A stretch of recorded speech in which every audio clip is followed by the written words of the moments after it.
नमस्कार दोस्तों, हैदराबाद के खिलाफ आया मोहम्मद सिराज का तूफान। 4 विकेट लेकर हैदराबाद की टीम को सिराज ने किया ढेर और फिर उसके बाद आया शुभमन गिल और वाशिंगटन सुंदर का तूफान और अंत में रदरफोर्ड ने भी खेली ताबड़तोड़ पारी और इस रोमांचक मुकाबले में इस टीम ने अंत में जीत हासिल की। तो क्या है हैदराबाद और गुजरात के इस मुकाबले का पूरा हाईलाइट्स बताएंगे दोस्तों आपको हमारी इस वीडियो में। लेकिन दोस्तों, अगर आप भी शुभमन गिल को एक बेहतरीन खिलाड़ी मानते हैं तो इस वीडियो को एक लाइक और चैनल को सब्सक्राइब कर लीजिएगा। वीडियो का लाइक टारगेट केवल 200 लाइक्स है।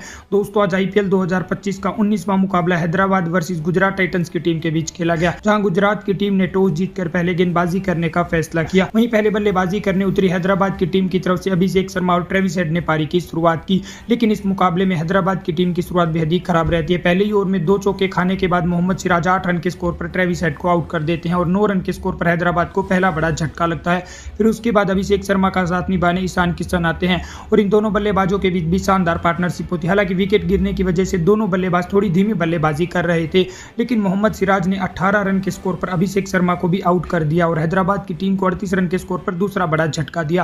फिर उसके बाद ईशान किशन का साथ निभाने नीतीश रेड्डी आते हैं और इन दोनों के बीच छोटी सी पार्टनरशिप होती है, क्योंकि ईशान किशन ताबड़तोड़ खेलने के चक्कर में 17 रन के स्कोर पर प्रसिद्ध कृष्णा का शिकार हो जाते हैं और 50 रन के स्कोर पर हैदराबाद को तीसरा बड़ा झटका लगता है।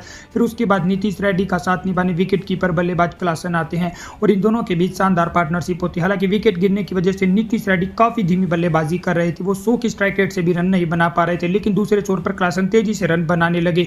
दोनों बल्लेबाजों के बीच शानदार 50 रनों की पार्टनरशिप होती है और हैदराबाद की टीम का स्कोर भी 100 रनों तक पहुंच जाता है। लेकिन तभी क्लासन साई किशोर की गेंद पर 27 रन बनाकर बोल्ड हो जाते हैं और 100 रन के स्कोर पर हैदराबाद को चौथा बड़ा झटका लगता है। फिर उसके बाद नीतीश रेड्डी भी 34 गेंदों पर 31 रन बनाकर आउट हो जाते हैं और 105 रन के स्कोर पर हैदराबाद को 5वां बड़ा झटका लगता है। और फिर उसके बाद अनिकेत वर्मा का साथ निभाने कमिंडू मेंडिस आते हैं, लेकिन इनकी पार्टनरशिप भी नहीं टिक पाती, क्योंकि कमिंडू मेंडिस आते ही 1 रन के स्कोर पर आउट हो जाते हैं और 120 रन के स्कोर पर हैदराबाद को छठा बड़ा झटका लगता है। फिर उसके बाद अनिकेत वर्मा का साथ निभाने पैट कमिंस आते हैं और इनके बीच भी छोटी सी पार्टनरशिप होती है, क्योंकि 19वें ओवर में मोहम्मद सिराज 18 रन के स्कोर पर अनिकेत को आउट करके हैदराबाद की टीम को 135 रन के स्कोर पर 7वां बड़ा झटका लगता है।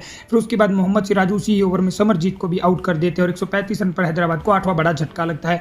लेकिन आखिरी ओवर में मोहम्मद शमी और पैट कमिंस ताबड़तोड़ अंदाज में बल्लेबाजी करते हैं, जिसकी बदौलत हैदराबाद की टीम 20 ओवर में 152 रन 8 विकेट के नुकसान पर बनाती है और पैट कमिंस आखिरी में आकर 9 गेंदों पर 22 रन बना डालते और जवाब में 153 रनों के लक्ष्य का पीछा करने उतरी गुजरात की तरफ से साई सुदर्शन और शुभमन गिल पारी की शुरुआत करते हैं। लेकिन इस मुकाबले में गुजरात की टीम की शुरुआत बेहद ही खराब रहती है, क्योंकि मोहम्मद शमी आते ही साई सुदर्शन को 5 रन पे आउट कर देते हैं और गुजरात को 15 रन के स्कोर पर पहला बड़ा झटका लगता है। फिर उसके बाद गिल का साथ निभाने जोश बटलर आते हैं, लेकिन जोश बटलर भी ज्यादा देर क्रीज पर नहीं टिक पाते, क्योंकि पैट कमिंस 0 रन के स्कोर पर जोश बटलर को आउट कर देते हैं और 16 रन के स्कोर पर गुजरात को दूसरा बड़ा झटका लगता है। फिर उसके बाद गिल का साथ निभाने वाशिंगटन सुंदर आते हैं, लेकिन सुंदर आते ही ताबड़तोड़ अंदाज में चौके लगाते हैं, जिस वजह से गिल से पूरी तरह से प्रेशर हट चुका था।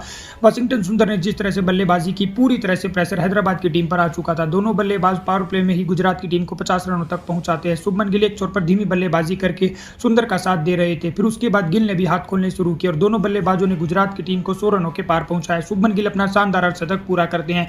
वहीं वाशिंगटन सुंदर भी 49 रन पर खड़े थे, लेकिन तभी मोहम्मद शमी की गेंद पर वो 49 रन के स्कोर पर बाउंड्री पर कैच आउट हो जाते हैं और 106 रन के स्कोर पर गुजरात को तीसरा बड़ा झटका लगता है। फिर उसके बाद गिल का साथ निभाने रदरफोर्ड आते हैं, लेकिन रदरफोर्ड तो आते ही चौकों की बरसात कर देते हैं। अभिषेक शर्मा को वो बैक टू बैक 3 चौके लगाते हैं। फिर उसके अगले ही ओवर में शुभमन गिल भी 2 चौके लगाते हैं और हैदराबाद की टीम को इस मुकाबले में 7 विकेट से गुजरात टाइटंस की टीम आसानी से हरा देती है और अभी भी इस मुकाबले में 20 गेंदें बची थी और गुजरात टाइटंस की टीम ने इसी के साथ अपनी तीसरी जीत हासिल कर ली है। वहीं हैदराबाद की टीम बैक टू बैक हारती जा रही है। तो दोस्तों, ऐसी ही क्रिकेट से जुड़ी सभी ताजा खबरों के लिए चैनल को सब्सक्राइब कर लीजिएगा। वीडियो देखने के लिए आप सभी का बहुत बहुत धन्यवाद।